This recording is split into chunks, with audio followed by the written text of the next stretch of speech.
எல்லோரும் எப்படி இருக்கீங்க? இப்போ அடை தோசை எப்படி செய்யலான்னு பார்க்கலாம். அதுக்கு பச்சரிசி 100 கிராம் எடுத்துக்கோங்க. மெஷரிங் கப்பில் 1/2 கப்பு. அதுக்கப்புறம் புழுங்கல் அரிசி 100 கிராம் மெஷரிங் கப்பில் 1/2 கப்பு.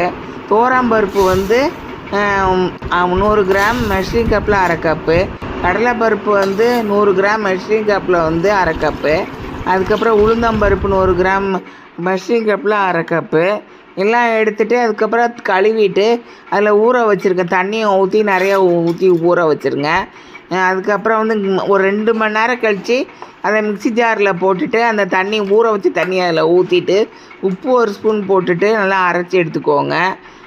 அதுக்கப்புறம் அந்த உள்ளே இருந்த தண்ணி ஊற வச்ச தண்ணியை தனியாக எடுத்து வச்சுட்டு அதுக்கப்புறம் இந்த ஜார் மீடியம் ஜாரில் இருந்ததுனால இன்னும் கொஞ்சம் வேறு கொஞ்சம் போட்டுட்டு அதையும் போட்டுட்டு 2 மிளகாய் வத்தல் போட்டு அரைச்சி எடுத்தாச்சு.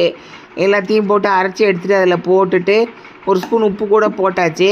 அதுக்கப்புறம் நல்லா கிளறி விட்டுட்டு தேங்காய் தேங்காய் சில்லு சின்ன சின்னதாக வெட்டி எடுத்து அதையும் போட்டுக்கோங்க. தண்ணி கொஞ்சமாக ஊற்றுங்க. ஊற்றி கலக்கும்போது நல்லா அந்தளவு கிண்டிட்டு இதுதான் பதம். அந்த பதம் வர்ற அளவுக்கு இது பண்ணிக்கோங்க.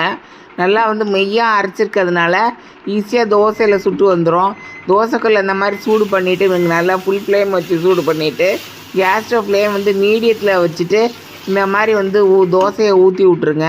அதில் வெங்காயம், பச்சை மிளகாய், கருவேப்பிலை எல்லாம் கூட கலந்து போட்டுட்டு அதையும் போட்டுட்டு இந்த மாதிரி ஃபஸ்ட்டு ஒரு பக்கம் ஊற்றிட்டு திருப்பி விடுங்க. திருப்பி விட்டு அந்த பக்கமும் நல்லா வெந்ததுக்கப்புறம் அதுக்கப்புறம் எடுத்து குழந்தைங்களுக்கு கொடுங்க. இது விருந்தார் ஆச்சி சமையல் தமிழ். சப்ஸ்கிரைப் பண்ணுங்கள். நன்றி.